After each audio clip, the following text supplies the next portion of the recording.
Well, look, there you are, looking like a rock star today. Looks like you're ready for some growth. Well, I've got your back.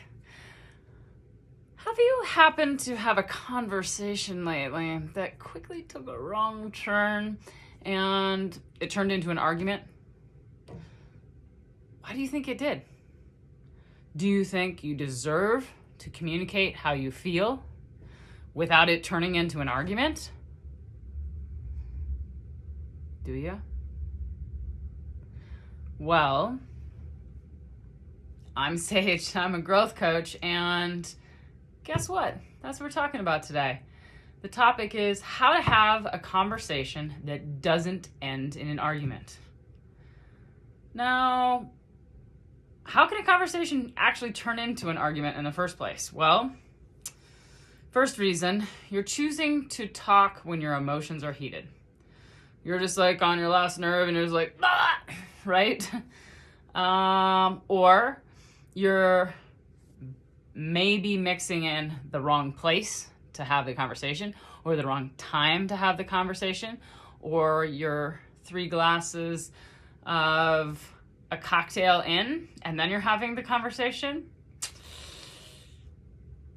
Not a good idea.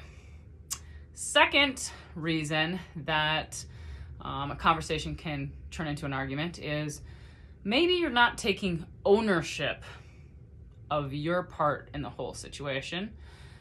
Or maybe you're just like totally blaming others. Your fingers up in their face doing this. Well, I'm sure you've heard this, but it takes 2 to tango, right?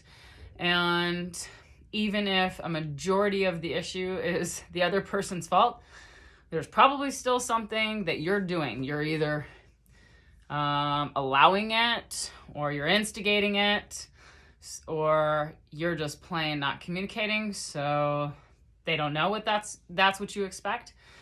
So it's important to get your finger out of their face and make sure you're turning that here and taking your part of the responsibility.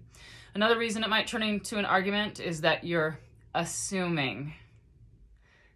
You have heard from someone somewhere what that means, right?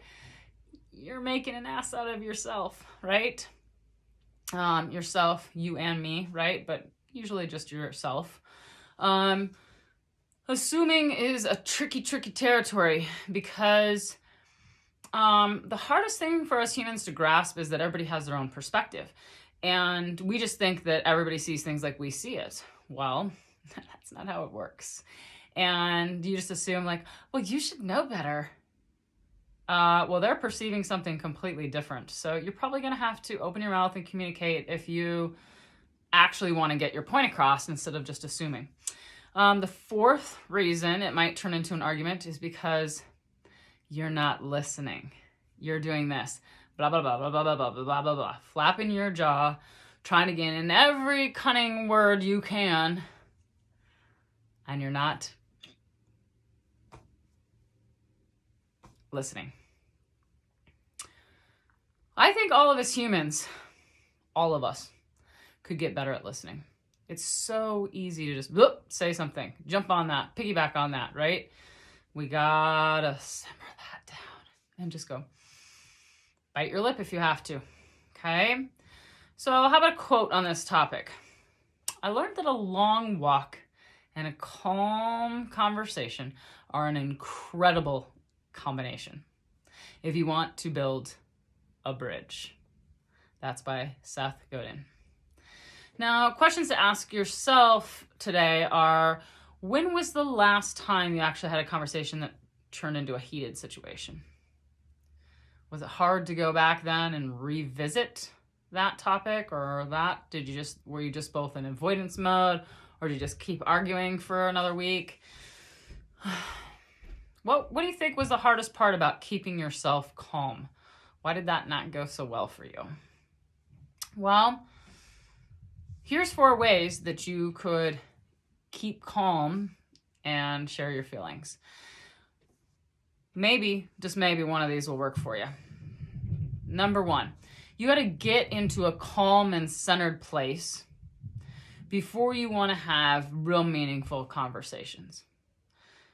You can't be on your last nerve or having a hectic day or having a scattered mind or having your third beer. Those are not times to have conversations if you want them to stay calm and actually get to a resolution. The second is take full ownership of your part of the problem. It's so easy to put our fingers out here and start pointing at somebody else, but we really have to turn that around and point it at ourselves. And like I said, it could really be 90% their problem, but what is your 10% then? What is your 10%? What is your responsibility? The third is stop assuming. I can guarantee that their perception is different from yours. I can guarantee it. Every human's perception is like a snowflake. That's why the cops have such a difficult time prosecuting crimes, is because they could have 70 witnesses and every single one of their visions or viewpoints of what happened is going to be completely different. The human brain's a funny thing, and we all have our old conditioning, our old experiences, and then we use our senses differently as well. So stop assuming. And then number 4, you knew I was going to say this one. Close the mouth, talk less, and listen more. You want to become a better friend? Listen more. You want to become a better spouse? Listen more.